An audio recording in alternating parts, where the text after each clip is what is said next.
tenho sido questionado por ter votado a favor do fundo eleitoral para a campanha de 2022.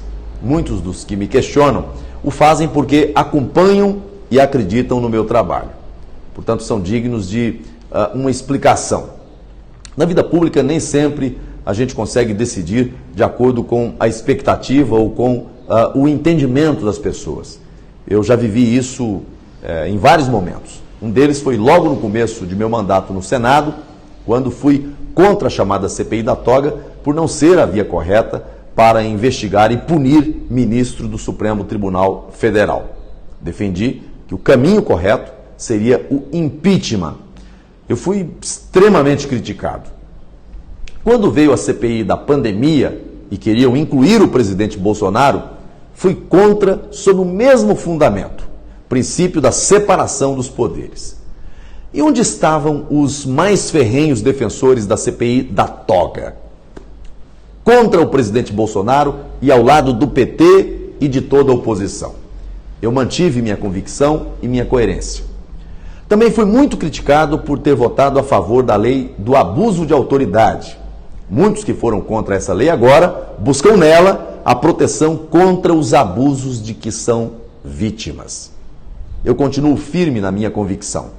Sou contra todo tipo de abuso de autoridade. Venha de onde vier. Um dos pilares do verdadeiro conservadorismo é a defesa das liberdades e das garantias individuais previstas na Constituição Federal. Agora o assunto é o fundo eleitoral. Bem, eu sou a favor do financiamento público de campanha. Esse não é, talvez, o modelo ideal, mas, por enquanto, é o menos ruim. Talvez seja apenas uma transição para um modelo que se mostre melhor no futuro.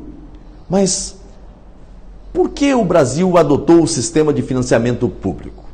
Você deve se lembrar que esse modelo começou em 2018 justamente por causa dos grandes esquemas de corrupção que abasteceram os caixas de campanha do PT e de outros partidos nas eleições anteriores. Em 2018, a Polícia Federal apontou que em apenas 4 anos foram desviados mais de 48 bilhões de reais com corrupção. Dinheiro público desviado, em grande parte, para abastecer as campanhas dos partidos de esquerda. Em apenas 4 anos, os desvios representaram o fundo eleitoral de quase 10 eleições. Na prática, tínhamos duas opções. Um modelo que favorecia a corrupção, com a participação de empresas e, principalmente, as grandes empreiteiras, como as que assaltaram a Petrobras, ou um modelo público, transparente, sem a possibilidade do capital de empresas interessadas em negócios espúrios com o governo. E é triste dizer isso, mas a situação do Brasil se tornou tão grave que até o momento não há um modelo mais justo que o financiamento público. Eu valorizo a posição daqueles que são contra o fundo eleitoral, desde que também sejam contra a corrupção e não façam uso dos recursos do fundo de financiamento.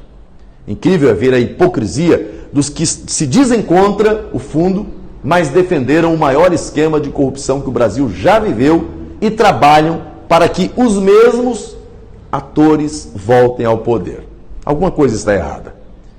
Eu sou a favor do financiamento público porque acredito que isso fecha a porta para a corrupção e dá oportunidade para que candidatos novos possam ter acesso a cargos eletivos.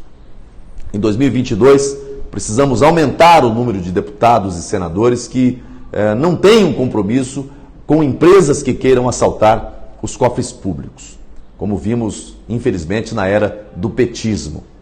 Todos nós já entendemos que não basta se preocupar com a eleição do presidente da República. Precisamos de um Congresso forte para ajudar o presidente Bolsonaro a continuar fazendo as mudanças que queremos para todo o Brasil.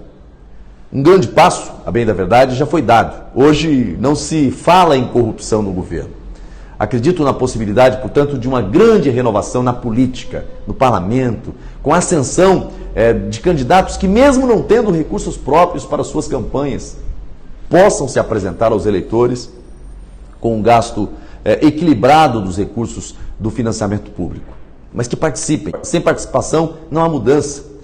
Quanto àqueles que forem contra o fundo eleitoral ou que tiverem dinheiro para o autofinanciamento, basta que renunciem aos recursos. Quem sabe em um futuro próximo vivamos uma nova realidade política e migramos para um modelo mais justo, em que seja possível campanhas mais baratas, com plataformas comuns para a divulgação de ideias, universalizando o acesso aos cargos públicos sem a necessidade do investimento de grandes somas, de grandes valores em campanhas. O Brasil pode continuar contando comigo para essas grandes transformações. Mas, repito, é um processo longo e difícil, do qual não podemos desistir. Deus abençoe você, Deus abençoe o Brasil.